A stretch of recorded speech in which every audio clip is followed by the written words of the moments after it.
आधा एक घंटा लागतो. आधा घंटा लागतो.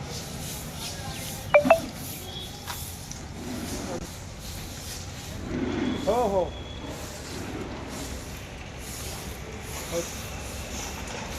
हो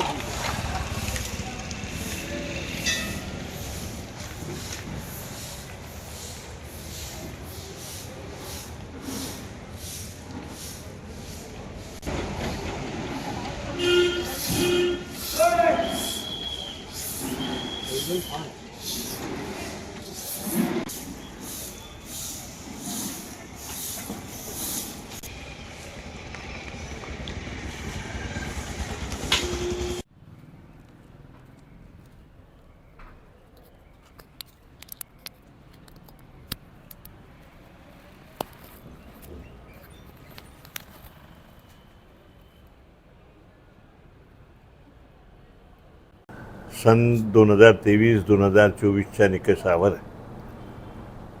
महाराष्ट्रामध्ये जितक्या काही बाजार समित्या आहेत 306 आणि त्यांना सगळ्यांना वर्गवारी क्रमवारी दिली जाते आणि क्रमवारी देताना वेगवेगळे निकष आहे. 4 प्रामुख्याने निकष आहे.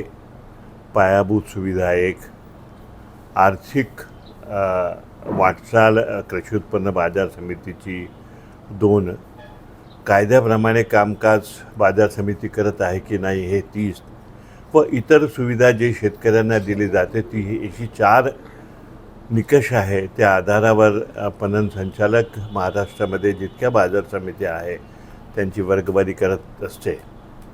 ही योजना सन 2021-22 पासून सुरू झाली. वर्ल्ड बँकेच्या विश्व बँकेच्या सहाय्याने ही योजना सुरू झाली होती.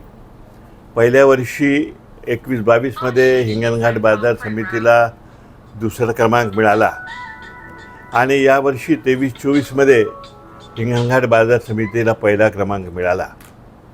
मी सर्वप्रथम आभारी आहोत सर्व शेतकऱ्यांचे ज्यांनी या बाजार समितीवर इतकं मोठं विश्वास टाकलं आणि आपला शेतमाल या बाजार समितीमध्ये विकायला ते आणतात.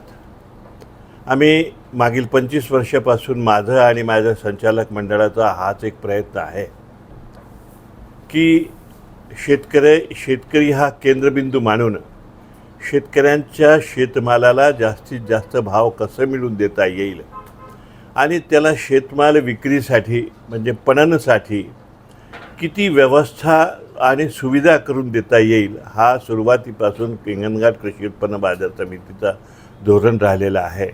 आणि मला असं वाटतं त्याचंच फलित असं आहे की हिंगणघाट बाजार समितीला पूर्ण अख्ख्या महाराष्ट्रामध्ये 305 बाजार समितीमधून पहिला स्थान मिळालेलं आहे.